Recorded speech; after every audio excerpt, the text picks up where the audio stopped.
Hello বন্ধুরা, কেমন আছো তোমরা? আশা করি তোমরা সবাই ভালো আছো। আজকে তোমাদের কাছে চিকেনের এক নতুন রেসিপি নিয়ে চলে এসেছি। এটা চিকেন স্যুপও বলতে পারো।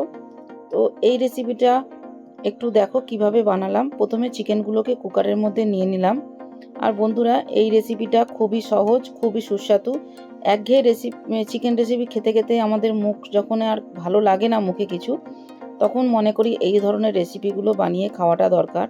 তো এখানে আমি গোটাই সব দিয়ে দেবো। আলুটাকে খালি 2 টুকরো করে নিয়েছিলাম। এখানে দিয়ে দেবো গোটা পেঁয়াজ, গোটা টমেটো, গোটা কাঁচা লঙ্কা, গোটা রসুন, গোটা আদা, আর একটা গাজরকে দুটো 3টে টুকরো করে দিয়ে দিয়েছি। এর মধ্যে আমি বেশি মশলা ব্যবহার করব না, বেশি তেল ব্যবহার করব না। তো তোমরা দেখো এই রেসিপিটা আমি কিভাবে বানাই। ও হ্যাঁ, আরও 3টে শুকনো লঙ্কা দিয়ে দিয়েছিলাম। এই লঙ্কাগুলোতে কিন্তু ঝাল নেই। আর এর মধ্যে একটু দিয়েছি নুন, আর দেবো জল। এইটা দিয়েই কিন্তু আমরা কুকারে একটা সিটি মেরে নেব। একটা কি দুটো তোমাদের যেমন সুবিধা হয়, যেভাবে মাংসটা সেদ্ধ খেতে পছন্দ করো সেইভাবেই তোমরা সিটিটা দিয়ে নেবে।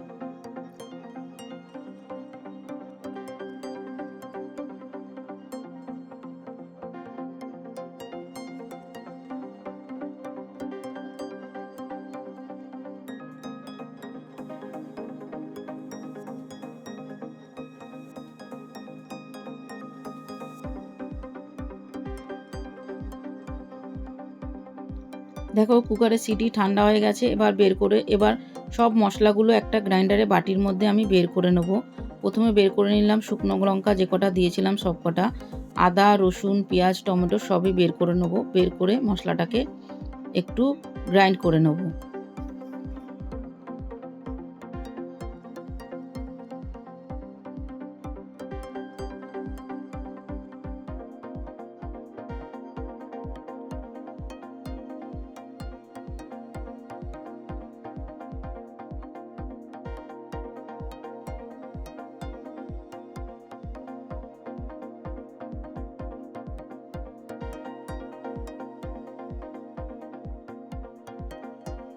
গ্রাইন্ড করা মশলাটা আবার মাংসের মধ্যে দিয়ে দেবো। তার মধ্যে একটু জল দেব, আর একটু বাটার দেবো, আর একটু জিরের গুঁড়ো, আর কিছু দেব না। এটা দিয়েই ভালো করে মাংসটাকে ফুটিয়ে নেব। তাহলেই কিন্তু আমাদের মাংস রেসিপিটা রেডি হয়ে যাবে।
আমার ভিডিও যদি ভালো লেগে থাকে তাহলে অবশ্যই বন্ধু আর পরিবারের সাথে শেয়ার করবে। নিজেরা ভালো থাকবে, সুস্থ থাকবে এবং নিজেদের পরিবারেরও খেয়াল রাখবে।